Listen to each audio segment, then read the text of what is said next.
बहुत बहुत स्वागत है दोस्तों आपका आज के इस मार्केट एनालिसिस के वीडियो में। चलिए दोस्तों देखते हैं कि कल बाजार में क्या हुआ, क्या डेटा निकला और मंडे को बाजार किस तरह जा सकते हैं। तो रिटेलर्स मोस्टली गए हैं मिक्स टू बुलिश, डीआईएस गए हैं बियरिश, एफआईज गए हैं मिक्स टू बियरिश और प्रोज की कॉल अनवाइंडिंग के बावजूद नेट पोजीशन में प्रोज गए हैं बियरिश।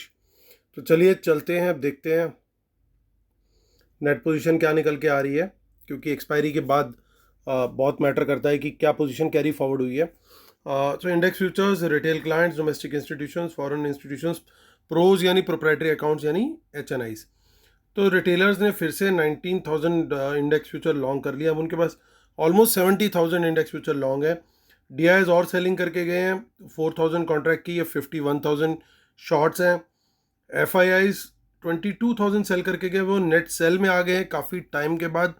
12,000 नेट सेल में आ गई इनकी पोजीशन। प्रोज को देखे तो 7,000 लॉन्ग ऐड किया उन्होंने, उनके 5,000 अभी भी शॉर्ट में है।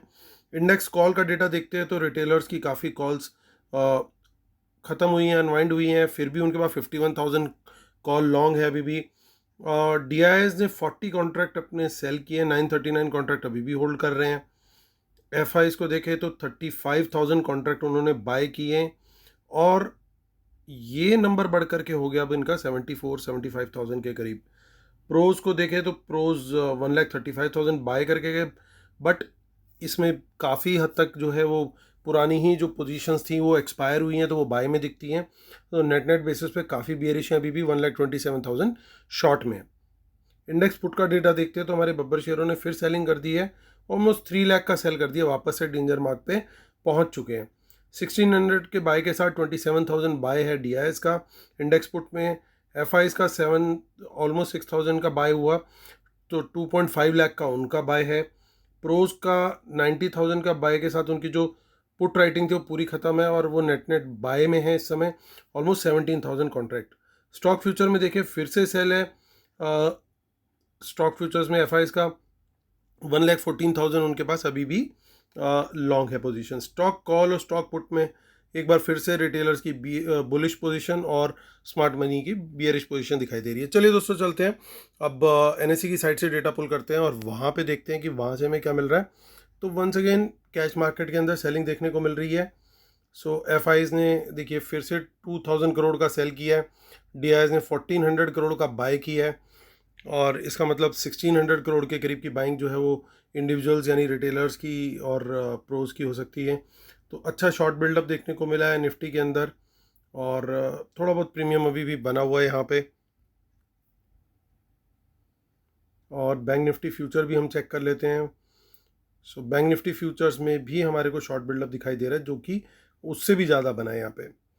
चलते हैं अब हम ऑप्शन चेन की तरफ, और ऑप्शन चेन हमें क्या बता रही है वो चेक कर लेते हैं। सो कुछ इन द मनी कॉल्स यहाँ पे 17,300 के ऊपर दिखाई दे रही हैं। माफ़ कीजिएगा, ये हमें देखनी होगी अब 21 अप्रैल की एक्सपायरी, क्योंकि 13 की जो एक्सपायरी है वो अब ख़त्म हो चुकी है। सो अब हमारे को जो नेक्स्ट एक्सपायरी वो देखनी होगी 17,000 पे, ऑलमोस्ट 2,000 के आसपास यानी 1,900 के आसपास कॉल्स बाय हुई हैं और यहाँ पे भी कुछ पोजीशन इन द मनी में दिखाई दे रही है, लेकिन कॉल राइटिंग एक ठीक ठाक 17,600 और 500 इन दोनों लेवल्स के ऊपर दिख रही है। इन द मनी पुट्स ठीक ठाक क्वांटिटी में कैरी हुई हैं ऐसा लग रहा है।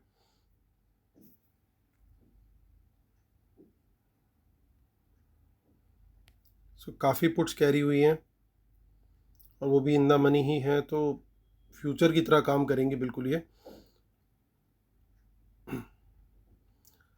सो 17,500 का एक सपोर्ट था जिसके नीचे स्पॉट लेवल क्लोज हुआ है 475 के लेवल पे। अब अगर मार्केट इसके नीचे खुलेगा तो यही सेम लेवल जो है वो एक बड़ी रेजिस्टेंस का काम करेगा, एक बड़ी दीवार का काम करेगा माफ़ कीजिएगा। और एक ठीक ठाक सपोर्ट जो है वो 17,300 के लेवल पर दिखाई दे रही है। सो मार्केट को अगर यहाँ से सपोर्ट लेना है तो 17,300 के लेवल पे एक अच्छा सपोर्ट लग रहा है कि यहाँ पे पॉसिबल है। चलते हैं आगे की ऑप्शन चेन पर, फटाफट वहाँ पे भी देखते हैं कि वहाँ पे हमें डेटा में क्या दिखाई दे रहा है। सो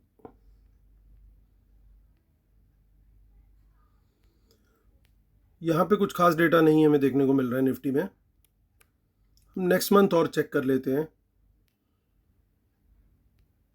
कहीं कोई हिडन गेम छुपा छुपा के ना खेली जा रही हो। बहुत ज़्यादा बड़े नंबर्स यहाँ पे भी नहीं है, तो ये बिल्कुल इग्नोरेबल डेटा है। हम चलते हैं बैंक निफ्टी की तरफ रुख करते हैं, और बैंक निफ्टी में वंस अगेन स्टार्ट करेंगे सेम 21 अप्रैल की ऑप्शन चेन से।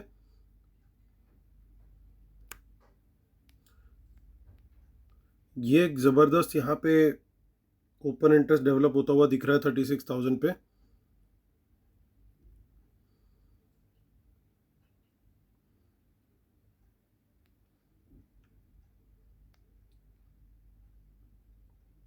तो कुछ ना कुछ यहाँ पे कॉल्स में भी ऐसा लग रहा है बाइंग हो रही है। ये सेलिंग भी हो सकती है, दोनों चीज़ें पॉसिबल है, बट हमें कॉशियस रहना होगा बहुत ज़्यादा दोनों तरफ के मूव के लिए। इस तरह का ऑप्शन चेन में जब भी हमें डेटा दिखता है तो हमारी स्ट्रेटेजी दोनों तरफ के लिए रेडी रहना पड़ता है। सो 38,000 का जो रेजिस्टेंस लेवल है वो बार बार इसी लेवल से टक्कर मार के मार्केट वापस आ रहा है, लेकिन इस बार ऐसा लगता है कि अगर इसने जब भी ये वापस तोड़ेगा इसको ऊपर की तरफ तो ये एक अच्छा मूव आ सकता है। हालांकि अभी फ़िलहाल डेटा तो नीचे की तरफ ही डेवलप हो रहा है, और देखिए काफ़ी इन द मनी पुट्स यहाँ पे दिखाई दे रही है, और यहाँ पे भी देखिए काफ़ी इन द मनी पुट्स देखने को मिल रही है। 28 अप्रैल और चेक कर लेते हैं हम।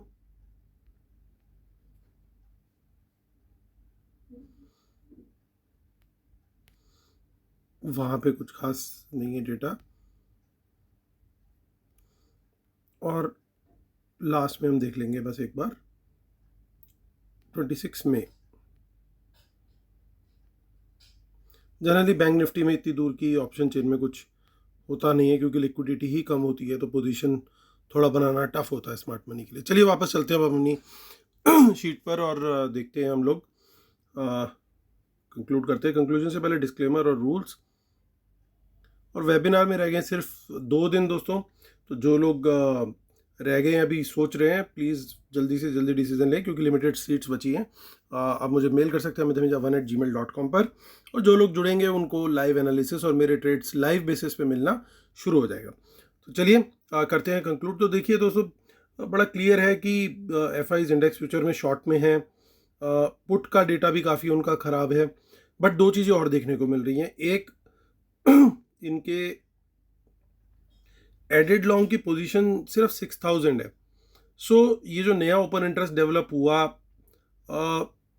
वो इसके अंदर हो भी सकता है, नहीं भी हो सकता। बड़ा ट्रिकी सिचुएशन है। वो हो सकता है रिटेलर्स ने बाय किया हो सकता है इन्होंने बाय किया हो।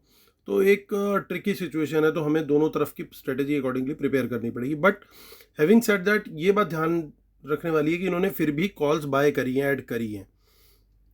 दूसरी चीज़ ये कि इनका स्टॉक फ्यूचर्स के अंदर जो सिचुएशन लगातार गिरने वाली बन रही थी वो कम हुई आज थोड़ी सी। तो पॉसिबिलिटी है कि हम हो सकता है एक बार गैप डाउन ले करके थोड़ा सा नीचे का ड्रिफ्ट लेकर के उसके बाद हम सेकेंड हाफ में भी रिकवरी का कुछ सिनेरियो बन सकता है। That there is a possibility.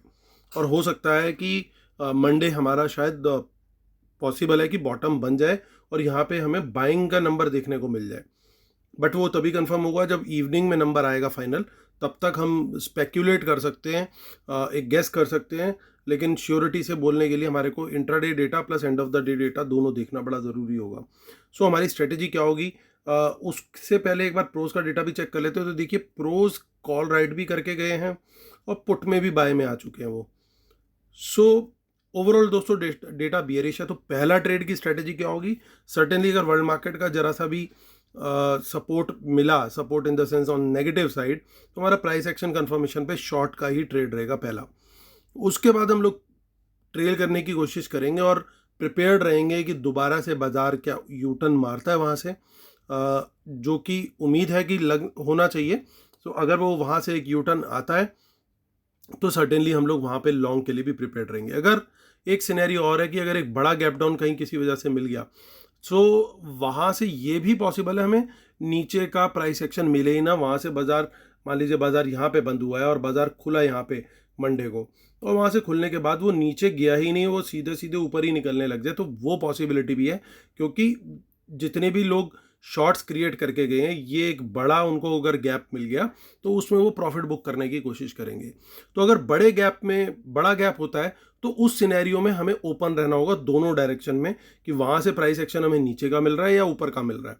तो जिस डायरेक्शन का प्राइस एक्शन मिलेगा उस ट्रेड के लिए ओपन रहना पड़ेगा, क्योंकि वहाँ से हम लोग रिवर्सल भी एक्सपेक्ट कर रहे हैं, कॉल्स का नंबर देख करके भी और स्टॉक फ्यूचर्स को भी देखते हुए। तो दोस्तों ये मेरा व्यू है मंडे के लिए। उम्मीद करता हूँ आप लोग को मेरा व्यू पसंद आया होगा, और जिन लोगों ने अभी तक वेबिनार के लिए एनरोल नहीं किया है अभी कर लीजिए, लिमिटेड सीट्स बची हैं, और 17 अप्रैल इसी संडे को वेबिनार है।